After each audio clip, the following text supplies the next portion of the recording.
CTET का third topic है प्रथम नगर। पहले दो टॉपिक मैं ऑलरेडी करा चुकी हूँ, तो थर्ड टॉपिक है प्रथम नगर द फर्स्ट सिटीज़। सो ये इसकी खोज के बारे में और इसके नामकरण के बारे में बताया है, जो कि वैसी टॉपिक्स हैं, वैसी लाइंस हैं कि प्रथम नगर की खोज चार्ल्स मेंसन ने की थी 1826 में। सो आप इसका स्क्रीनशॉट ले लेना या फिर आप अपने नोट्स में इसे बना लेना। और ये इसका नामकरण है। स्टार्ट करते हैं इस चैप्टर को, टॉपिक को। हड़प्पा लगभग 150 साल पहले जब पंजाब में पहली बार रेलवे लाइनें बिछाई जा रही थीं, तो इस काम में जुड़े इंजीनियरों को अचानक हड़प्पा पुरास्थल मिला, जो आधुनिक पाकिस्तान में है। लगभग 80 साल पहले पुरातत्वविदों ने इस स्थल को ढूंढा और तब पता चला कि यह खंडर उपमहाद्वीप के सबसे पुराने शहरों में से एक है। चूँकि हड़प्पा नगर की खोज सबसे पहले हुई थी, इसलिए बाद में मिलने वाले इस तरह के सभी पुरास्थलों में जो इमारतें और चीज़ें मिली, उन्हें हड़प्पा सभ्यता की इमारतें कहा गया।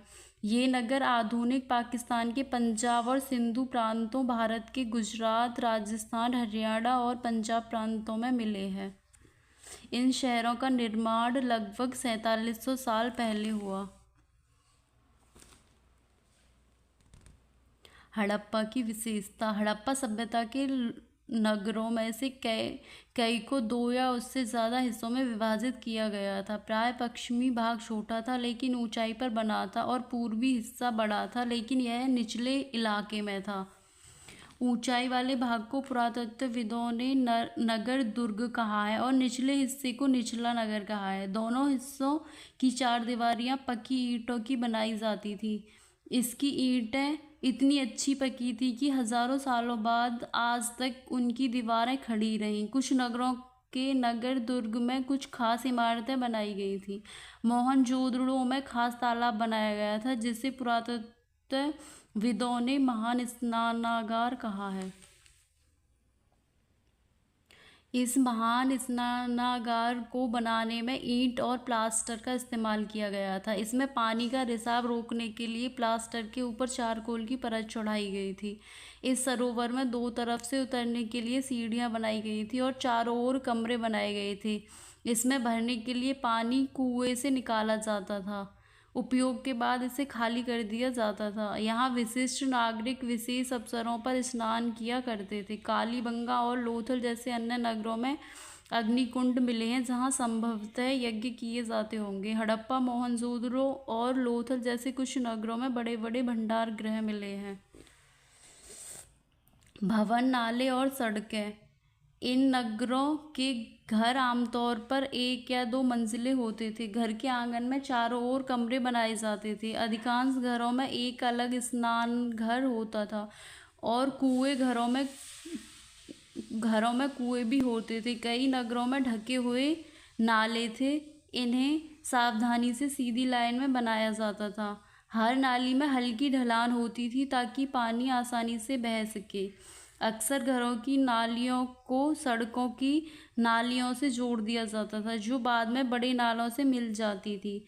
नालों के ढके होने के कारण इनमें जगह जगह पर मेनहोल बनाए गए थे, जिनके जरिए इनकी देखभाल और सफाई की जा सके। घर, नाले और सड़कों का निर्माण योजनाबद्ध तरीके से एक साथ ही किया जाता था।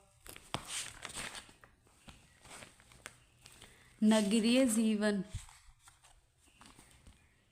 हड़प्पा के नगरों में शासक लोग नगर की खास इमारतें बनाने की योजना करते थे। यह भी संभव है कि ये शासक लोगों को भेजकर दूर दूर से धातु, बहुमूल्य पत्थर और अन्य उपयोगी चीजें मंगवाते थे। इन नगरों में लिपिक भी होते थे जो मोहरों पर लिखते थे। इसके अलावा नगरों में शिल्पकार, स्त्री पुरुष भी रहते थे जो अपने घरों या किसी उद्योग स्थल पर तरह तरह की चीज़ें बनाते होंगे। लोग लंबी यात्राएं भी करते थे और वहां से उपयोगी वस्तुएं लाते थे, और साथ ही लाते थे सुदृढ़ देशों के किस्से, कहानियाँ। इन नगरों से मिट्टी से बने कई खिलौने भी मिले हैं जिनसे बच्चे खेलते होंगे। नगर और नए शिल्प। पुरातत्वविदों को चीज़ें वहाँ मिली हैं उनमें अधिकतर पत्थर, शंख, तांबे, कांसे, सोने और चांदी जैसी धातुओं से बनाई गई थी। तांबे और कांसे से औजार, हथियार, गहने और बर्तन बनाए जाते थे। सोने और चांदी से गहने और बर्तन बनाए जाते थे। यहाँ मिली सबसे आकर्षक वस्तुओं में मनके, बाट और फलक हैं। हड़प्पा सभ्यता के लोग पत्थर की मोहरें बनाते थे। इन आयताकार मोहरों पर सामान्यतः जानवरों के चित्र मिलते हैं। हड़प्पा सभ्यता के लोग काले रंग से डिजाइन किए हुए खूबसूरत लाल मिट्टी के बर्तन बनाते थे। संभवतः 7000 साल पहले मेहरगढ़ में कपास की खेती होती थी। मोहनजोदड़ो से कपड़े के टुकड़े और अवशेष चांदी के एक फूलदान के ढक्कन तथा कुछ अन्य तांबे की वस्तुओं से चिपके हुए मिले हैं। पकी मिट्टी तथा फेयंस से बनी तकलियां सूत कताई का संकेत देती हैं। फेयंस पत्थर और संग प्राकृतिक तौर पर पाए जाते हैं, लेकिन फेयंस की कृत्रिम रूप से तैयार किया बालू या स्फटिक पत्थरों के चूर्ण को गोंद में मिलाकर उनसे वस्तुएं बनाई जाती थी।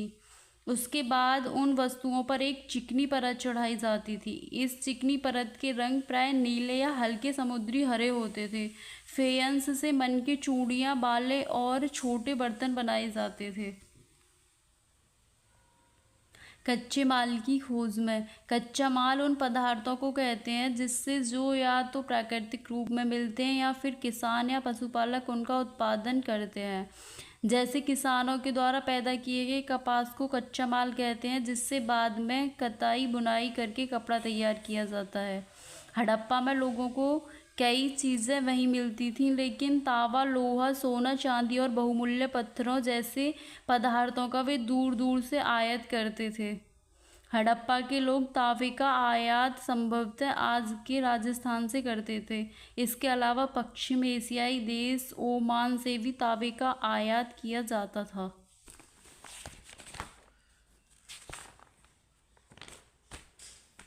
ये चैप्टर काफ़ी लंबा है, ये टॉपिक काफ़ी लंबा है गाइस। कांसा बनाने के लिए तांबे के साथ मिलाई जाने वाली धातु टिन का आयात आधुनिक ईरान और अफगानिस्तान से किया जाता था। सोने का आयात आधुनिक कर्नाटक और बहुमूल्य पत्थर का आयात गुजरात, ईरान और अफगानिस्तान से किया जाता था। नगरों में रहने वालों के लिए भोजन। किसान और चरवाहे शहरों में रहने वाले शासकों, लेखकों और दस्तकारों को खाने के सामान देते थे।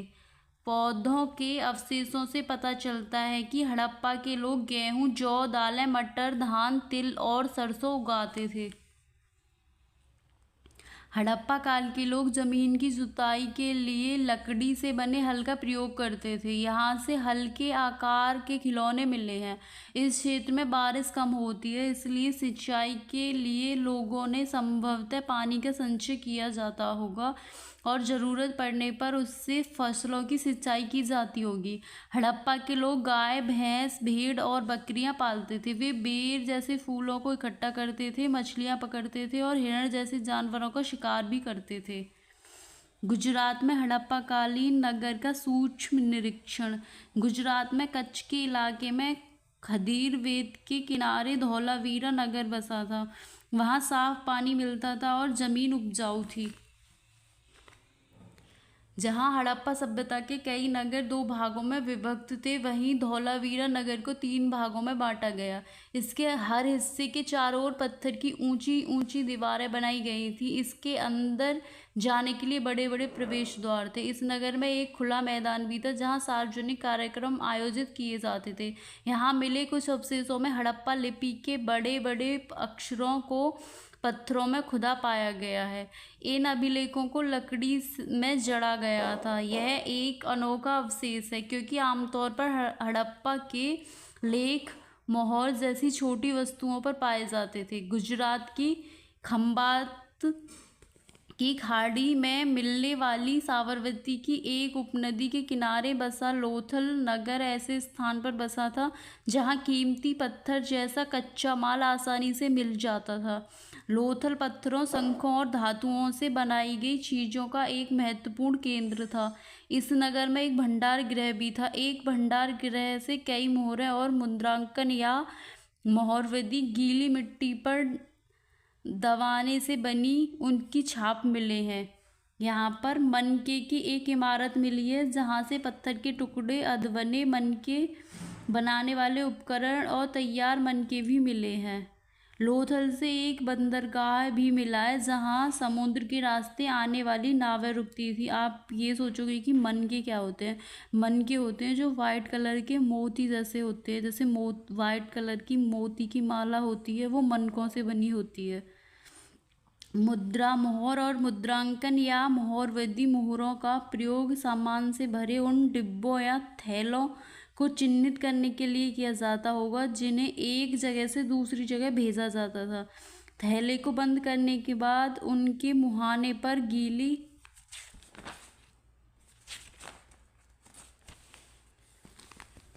गीली मिट्टी पोतकर उन पर मोहर लगाई जाती थी। मोहर की छाप को मोहरबंदी कहते हैं।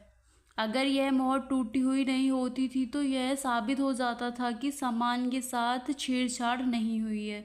सभ्यता का अंत। लगभग 3900 साल पहले एक बड़ा बदलाव देखने को मिलता है। अचानक लोगों ने इन नगरों को छोड़ दिया। लेखन, मोहर और बांटों का प्रयोग बंद हो गया। दूर दूर से कच्चे माल का आयात काफ़ी कम हो गया। मोहनजोदड़ो में सड़कों पर कचरे के ढेर बनने लगे। जल निकास प्रणाली नष्ट हो गई और सड़कों पर ही झुग्गीनुमा घर बनाए जाने लगे। यह सब क्यों हुआ? कुछ विद्वानों का कहना कि नदियां सूख गई थी, उनका कहना है कि जंगलों का विनाश हो गया था। इसके अलावा मवेशियों के बड़े बड़े झुंडों से चारागाह और घास वाले मैदान समाप्त हो गए होंगे। कुछ इलाकों में बाढ़ आ गई होगी। लेकिन इन कारणों से यह स्पष्ट नहीं हो पाता कि सभी नगरों का अंत कैसे हो गया, क्योंकि बाढ़ और नदियों के सूखने का असर कुछ ही इलाकों में हुआ होगा। ऐसा भी लगता है कि शासकों का नियंत्रण समाप्त हो गया था। आधुनिक पाकिस्तान की सिंध और पंजाब की बस्तियां उजड़ गई थीं। कई लोग पूर्व और दक्षिण के इलाकों में नई और छोटी बस्तियों में जाकर बस गए थे। अब आगे है मिस्र की सभ्यता। लगभग 5000 साल पहले मिस्र में शासन करने वाले राजाओं ने सोना, चांदी, हाथी दांत, लकड़ी और हीरे जवाहरात लाने के लिए अपनी सेवाएं दूर दूर तक भेजी। इन्होंने बड़े बड़े मकबरे बनवाए जिन्हें पिरामिड के नाम से जाना जाता है। राजाओं के मरने पर उनके शवों को इन्हीं पिरामिडों में दफनाकर सुरक्षित रखा जाता था। इन शवों को मम्मी कहा जाता था। इनके शवों के साथ खाद्यान्न, पेय, वस्त्र, गहने, बर्तन, वाद्ययंत्र, हथियार और जानवरों को भी दफनाया जाता था। कभी कभी शव के साथ उनके सेवक और सेविकाओं को भी दफनाया जाता था। उनके सबके साथ सेवक और सेविकाओं को भी दफनाया जाता था। दुनिया के इतिहास में शवों को दफनाने की परंपरा को देखते हुए मिस्र में सबसे ज़्यादा धन दौलत खर्च किया जाता था। ये इसमें इसके मेन पॉइंट हैं। इसी चैप्टर के जो इम्पोर्टेंट टॉपिक थे वो अलग से मैंने इसमें लिख लिए थे, जो मतलब अलग थे, जो मुझे याद करने थे। तो ये 3rd चैप्टर यहीं पे कंप्लीट होता है। आप इसके नोट्स बना लेना। ऐसे ही मैंने भी एनसीईआरटी की बुक्स में ऐसे ही नोट्स बनाए थे। और मैं अपनी वीडियो को यहीं पे लास्ट करती हूँ। मेरे चैनल को लाइक कीजिए, सब्सक्राइब कीजिए और ढेर सारा प्यार दीजिए। और अपना ध्यान रखिए, अच्छे से स्टडी कीजिए। बाय।